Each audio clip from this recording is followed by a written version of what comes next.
Sometimes the biggest lessons about leadership, about our own personal growth, they don't come from some fancy seminar or a best-selling book. Nope, they come from just paying attention. And today, we're diving into one of those really powerful, quiet moments. So it all starts right here. Just a simple, everyday scene. And let's be honest, most of us would just walk right by. But when you actually pause and look at what's right in front of you, a really powerful metaphor for our own careers can just snap into focus. Okay, so picture this. There are these two roses. On one side, you've got the showstopper. It's bright, it's fully opened, just radiant and confident. It's practically screaming, "Look at me." And right next to it is the second rose. It's just a bud, kind of quiet, slowly, deliberately starting to open up.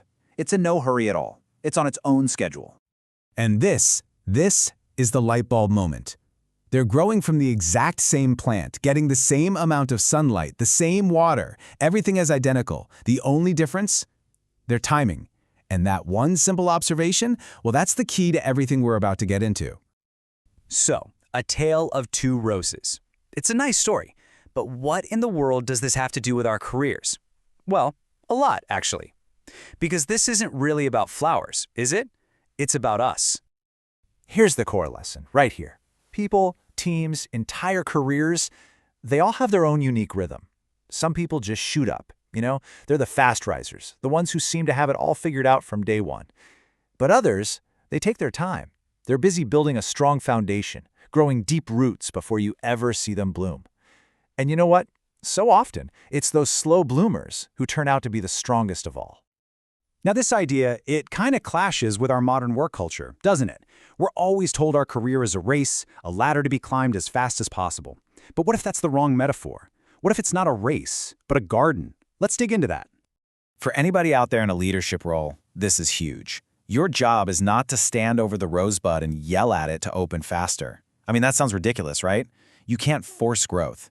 A real leader is more like a gardener. Your job is to create the right conditions, to nurture the potential you see, and to understand that everyone has their own timeline. The goal completely shifts from just getting followers to growing more leaders. This changes the very questions we should be asking. The old way of thinking is obsessed with speed. How fast can you get this done? But the new way, the gardener's way, invests in people. It asks, how well can you grow into this? What do you need to really master this? See the difference? One's about a quick win, the other is about building real, lasting strength. This really highlights two totally different definitions of success. On one hand, you've got the rat race. It's all about numbers, more hours, more stuff delivered, more hustle. And hey, you can win that race, but you might completely lose your purpose along the way. But true success? That's about quality. Better thinking, better relationships, growing in a way that feels authentic without completely burning out. It's a whole different game. So, if we agree that the rat race is a trap, what's the alternative? We can't just stop, right? The answer is to embrace the power of slow, deliberate growth. It's about focusing on the roots long before you ever see the roses. Let's make this super practical. I bet we all know these two people. First, you've got employee A, the sprinter. They get quick results, they're super visible, they bloom really early. But we've also seen what happens, right? They often hit a ceiling or they just burn out. But then there's employee B, the grower. Their progress is quieter, yeah, but it's consistent. They're focused on learning deeply, and over the long haul, they're the ones who often become the most capable, respected leaders. There's actually a powerful psychological principle behind this. It comes from the brilliant work of Carol Dweck, and it's called the growth mindset. It's this simple but profound belief that your abilities aren't set in stone. When you focus on the process, on learning, on getting better, and not just on the final score, you're building a foundation for the long run. Every little effort becomes an investment in your future self. And look, this isn't just some nice theory. It plays out in the real world. Think about the story of a manager at a bank. For a decade, he stayed in mid-level roles while all his peers were climbing the ladder. From the outside, you'd think he was stalling. But he wasn't stalling. He was building. He was mastering complex skills, building rock-solid relationships. So when a massive make-or-break project came up, who did the company trust? Not the sprinters. They turned to him. All that patience built the deep expertise they needed, and in the end, he outgrew them all. Okay, so this all sounds great. Be a gardener, not a racer. I get it, but how? How do you actually do that in your own career? Let's get practical and break down a blueprint you can actually use.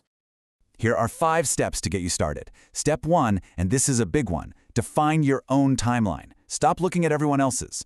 Success is not a one-size-fits-all deal. 2, focus on your skills, not the spotlight. Trust me, when you get really good at what you do, the visibility will follow. 3, build those deep roots. That foundational competence is what will keep you standing when things get tough. 4, stop comparing yourself to others. It's draining. Instead, find mentors who can actually help you grow. And finally, step 5, embrace small, steady progress. Just aim to be 1% better today than you were yesterday. So we end up right back where we started, in the garden. I really want you to remember this. Your career, your growth, your life, it has its own season. This isn't a race. You are not behind. There is only your path. And whatever your timing is, that's the right timing for you. If you only take away one thing today, let it be this. The real goal is not to be ahead of somebody else. It's just about being a little bit better than you were yesterday. If you can focus on that, you will find a path that is not only sustainable, but truly fulfilling. And that brings us to one final question for you to think about. What kind of growth are you nurturing in yourself and in the people you lead? Are you a racer, pushing for speed at all costs? Or are you a gardener, patiently cultivating potential? The answer to that question will define everything.